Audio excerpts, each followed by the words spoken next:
Mám to znova zopakovať? Ja som si tú pizzu neobjednal. Je to 7348 Red Ledge Drive, ste pán Merchant? Som pán Merchant, ktorý si neobjednal tú posranú pizzu. Tak kto teda? To ja. Ananás a olivy? Sladké a slané. Kto si? A čo robíš v mojom byte? Pripálený okraj? Bože, ja dúfam, že nie. Počkaj, ak ide o ten poker, povedal som Hávimu, povedal som mu, že...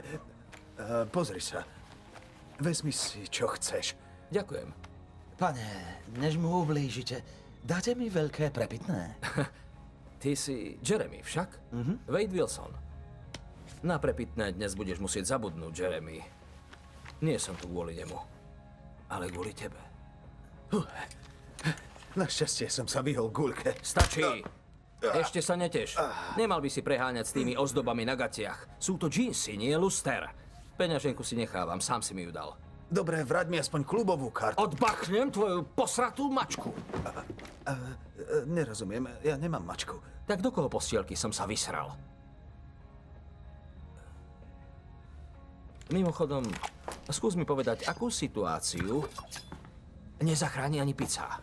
Nepoznáš Megan Ofronsku, alebo Ordovsku, alebo Orlovsku? Dobre. Ona ťa pozná. Jeremy, patrím k skupine, ktorá za prachy mláti ľudí.